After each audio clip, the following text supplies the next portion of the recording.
Halo saudara, di video kali ini saya ingin berbagi tentang berita yang sedang viral akhir-akhir ini di semua media sosial, baik di YouTube, di Instagram, di Facebook, di TikTok. Semua sedang viral mengomentari tentang kejadian antara Gus Miftah dengan Bapak Sun Haji, sang penjual es teh, yang beritanya bahwa beliau, Bapak Sun Haji, diolok-olok oleh Gus Miftah. Nah, berita viral ini cukup menarik perhatian para netizen. Jadi banyak pro kontra di media sosial. Ada yang mengomentari tentang pribadi Gus Miftah, di mana beliau adalah seorang tokoh agama yang saat ini sedang menjabat utusan khusus kepresidenan di bidang keagamaan. Kemudian Bapak Sun Haji,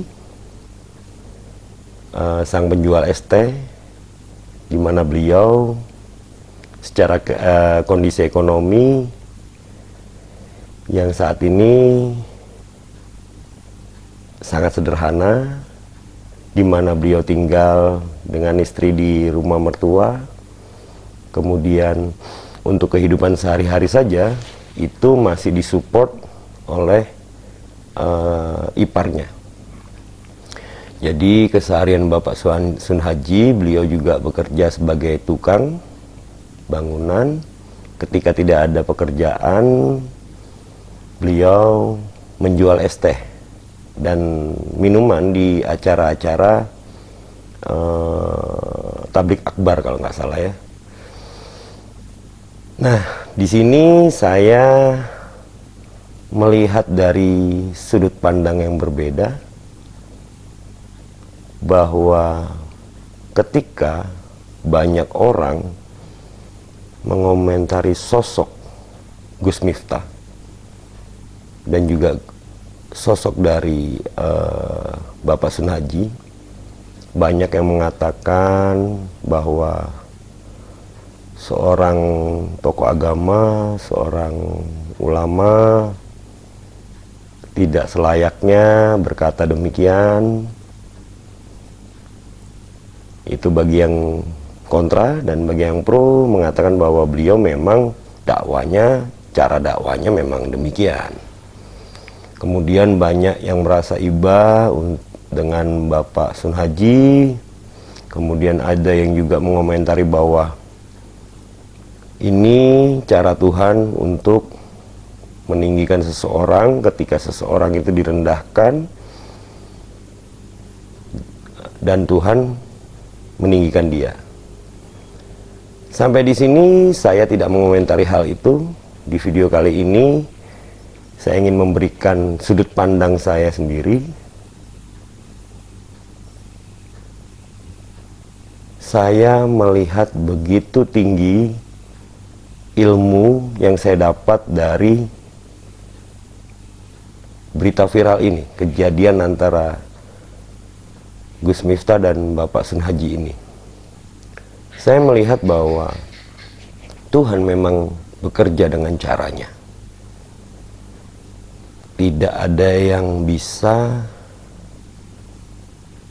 tahu, dan tidak ada manusia yang bisa memperkirakan secara pikirannya seperti apa Tuhan bekerja untuk memberikan kuasanya. Saya melihatnya dari sudut pandang Bapak Sun Haji dapat berdamai dengan pikirannya. Jadi menurut saya ini adalah contoh berdamai dengan pikiran, berarti dia otomatis berdamai dengan Tuhan, dan Tuhan bekerja penuh di dalam kehidupannya. kuasanya tercurah penuh di dalam kehidupannya, di mana Bapak Sun Haji menerima semua kehidupannya dengan penuh, secara utuh. Dan ketika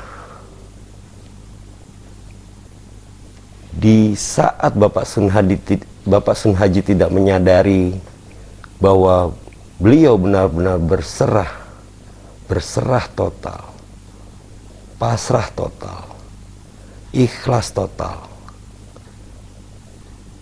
pintu berkat Tuhan, pintu rejeki Tuhan, mujizat Tuhan, keajaiban Tuhan tercurah penuh. Dan kehidupannya seketika itu juga langsung berubah. Kalau tidak salah, beliau ada yang merekam videonya, kemudian videonya diunggah ke media sosial, dan dalam waktu 76 jam ya kalau nggak salah, dari yang saya dapat informasi di media sosial, langsung viral se-Indonesia, bahkan sampai dunia mungkin ya, karena ada berita yang menyampaikan tentang MU kalau nggak salah, itu di Twitter, tolong koreksi kalau saya salah, bahwa mengangkat trofi sama dengan mengangkat es teh kalau tidak salah. Jadi luar biasa bagaimana Tuhan bekerja kepada umatnya ketika umatnya benar-benar secara total, secara utuh berdamai dengan pikirannya, berserah penuh, benar-benar pasrah penuh, pasrah total dan ikhlas total. Jadi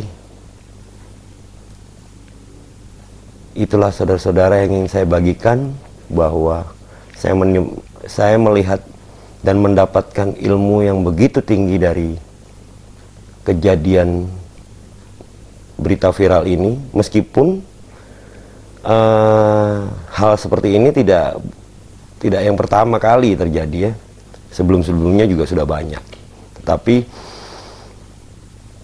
kali ini saya benar-benar melihat bahwa wow, ini ilmu tingkat tinggi.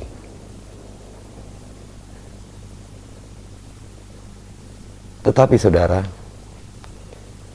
mungkin sebagian kita berpikir bahwa keajaiban, mujizat Tuhan itu dalam hal materi, seperti berita viral ini.